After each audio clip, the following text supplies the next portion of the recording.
안녕하세요. 요양TV 구독자 여러분, 요양TV의 박원장입니다. 네, 오늘 이 시간에는 어르신들이 집에서 계시면서 가장 힘든 게 이제 식사 문제하고 병원을 이용하는 문제인데요.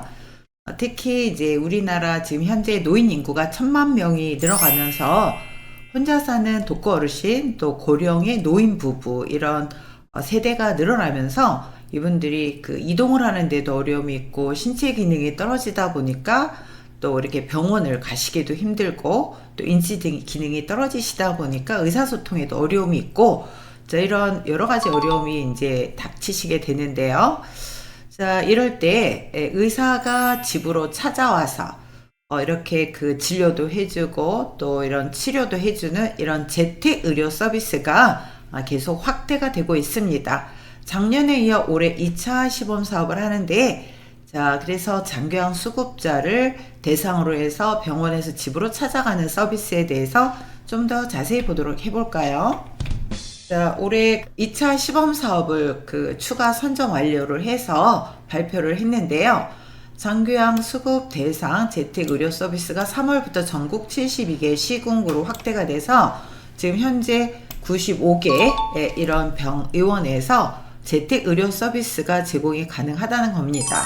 자, 재택 의료 서비스는 장기형 재택 의료 센터 시범 사업으로 작년에 1차 시범 사업, 올해 2차 시범 사업을 하고 있는데요. 거동이 불편해 의료기관을 방문하기 어려운 장기형 수급자. 자, 장기형 수급자는 거동이 어느 정도 불편한 어르신들이 장기형 수급자로 대상으로 지정이 되어 있죠. 네, 이런 가정에 의사 선생님들, 간호사, 사회복지사가 방문해서 의료 서비스를 제공하고 또한 필요한 지역사회 돌봄 자원을 연계하는 사업입니다. 자, 그래서 대부분의 사람들이 거동이 어려우면 집에서 살다가 집을 떠나는 것보다는 가능하면 집에서 오래 살고 싶으시죠. 이런 거동이 불편한 어르신들이 불가피하게 요양시설에 입소하거나 요양병원 등에 입소하지 않아도 집에서 머무르면서 노후를 보낼 수 있도록 제공하는 서비스라고 할 수가 있습니다. 자, 그래서 장교양 재택 의료센터 1차 시범사업은 작년에 28개 시군구, 28개 의료기관에서 진행이 됐는데, 지난 저희 영상에서 작년도에 아마 발표를 저희가 유튜브에서 요양TV에서 아마 공지를 했었습니다. 그래서 참고하시기 바라고요. 자, 올해는 2월에 1차 공모를 해서 60개 시군구 82개 의료기관이 승인이 됐고요. 또 3월에 추가로 13개 시군구 13개 의료기관이 승인이 돼서 72개 시군구에서 95개 의료기관이 재택 의료 서비스를 하는 기관으로 지정이 됐다는 겁니다. 자, 재택 의료 서비스를 좀 더 자세하게 보면은요. 재택 의료센터는 장교양 재가 수급자, 시설 급여를 이용하는 분들은 이용이 되지 않죠. 그래서 재가 수급자로 거동이 불편해서 재택 의료가 필요하다고 의사가 판단한 경우 이용할 수가 있습니다. 재택 의료 서비스의 목적은 요양시설이나 요양병원으로 입소하지 않고 가능한 집에서 이런 의료 서비스를 이용해서 좀 더 편리하게 생활을 하시고 또 이런 시설 입소를 예방하기 위한 이런 서비스죠. 자, 1차 시범 사업 기간에는 1등급에서 4등급만 이용할 수 있었습니다. 작년에는.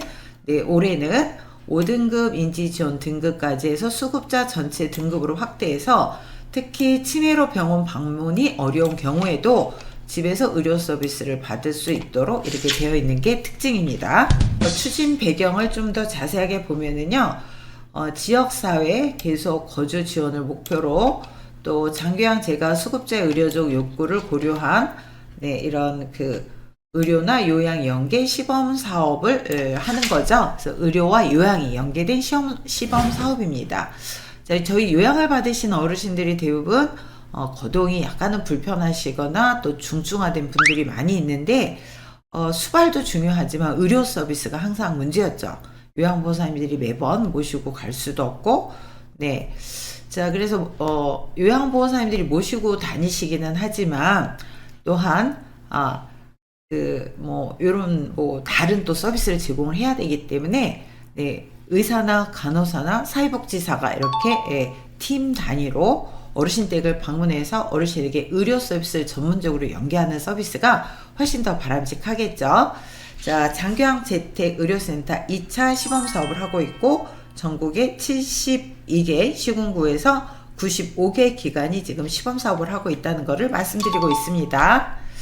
자, 사업 개요를 보면은 2024년 1월 1일부터 2024년 12월 31일까지 올해 2차 시범 사업을 하고 있는데요. 수행 기간에서는 의사, 또 간호사, 사회복지사 등 3인 이상으로 담당 팀을 구성한 의원급 의료기관에서 수행기관으로 지정이 된다고 합니다.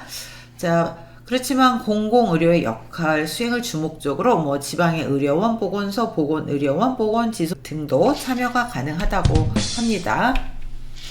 자, 대상자는 장교양 1등급에서 5등급, 또 인지지원 등급, 또 재가급여 대상자 중 거동이 불편하고 재택의료가 필요한 사람, 특히 1, 2등급의 이런 어르신들이 우선적으로 이렇게 이용을 하시면 좋겠죠.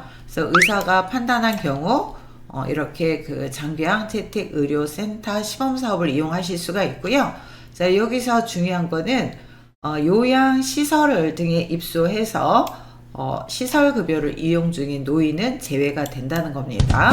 자, 서비스 내용을 보면은 다학제 팀이 수급자 가정을 방문해서 방문진료, 간호, 또 지역사회 자원 연계 이렇게 해서 의료 요양의 통합 서비스를 제공을 한다는 겁니다.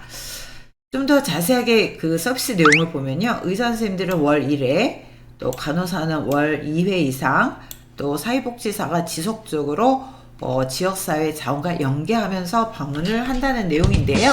자, 급여 비용을 보면은 건강보험 수가에 장교양보험 수가를 더해서 이렇게 지급을 하는데요. 건강보험 수가, 장교양보험 수가. 그래서 건강보험 수가는 1차 의료 방문진료 수가 시범사업 때 방문진료료 의사 선생님이 방문하시죠. 128,960원 정도 부담을 하셔야 되는데 본인 부담을 30% 정도 하시면 된다고 합니다. 그러면은 대략 한 37,000원, 4만원이 채 안 되는 돈이네요. 의사 선생님이 어르신 댁을 방문하고 이때 진료료로 본인 부담금 30%를 이렇게 내시면 되고요.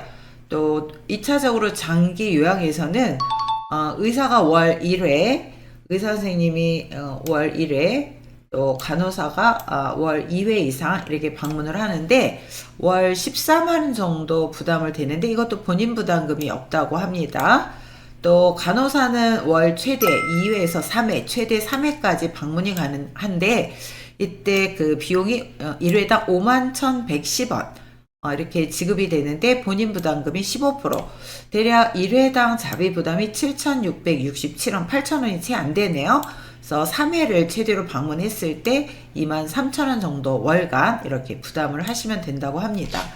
와우, 굉장히 저렴하네요. 어르신 한번 병원에 모시고 가려면 자녀분들 직장에 다니는 경우 연차를 낸다던가 또 자가용을 이용한다든가 택시를 이용한다든가 시간 또 비용도 상당히 많이 이렇게 부담이 되는데 건강보험과 장교양보험을 같이 이용을 하실 수가 있고 또 본인 부담금의 30%를 처음에 내시고 또 간호사님이 방문했을 때는 1회당 대략 51,110원의 15%인 채 만원이 안 되는 비용을 부담을 하시면 되고 또 간호사님이 최대 월간 3회 방문했을 때 대략 23,000원 정도를 부담하시면 된다고 하네요.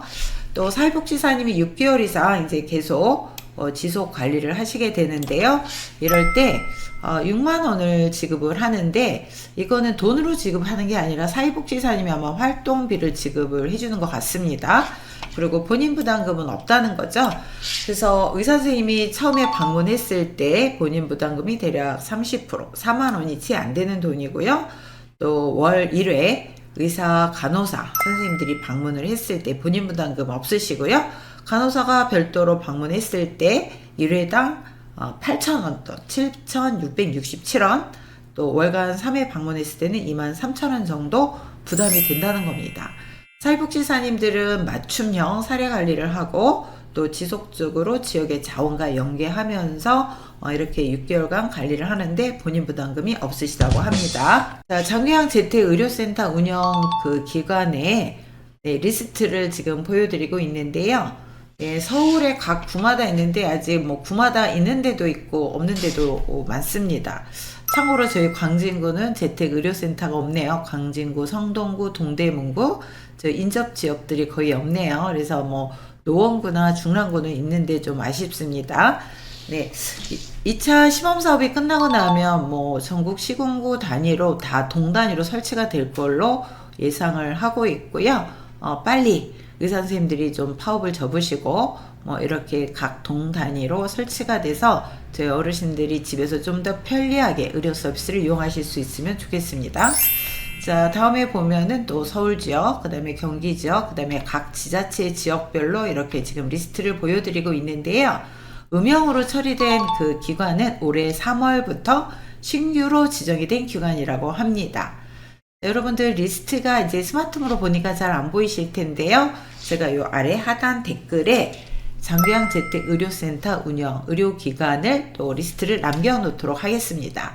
보통은 저희가 이 리스트뿐만이 아니라 보도자료로 배포된 파일들을 같이 올려놓도록 하겠습니다. 자, 여러분, 우리 그 요양보호사님들 이런 정보들을 잘 현장에서 활용을 꼭 해주시기를 바라면서 오늘도 안녕!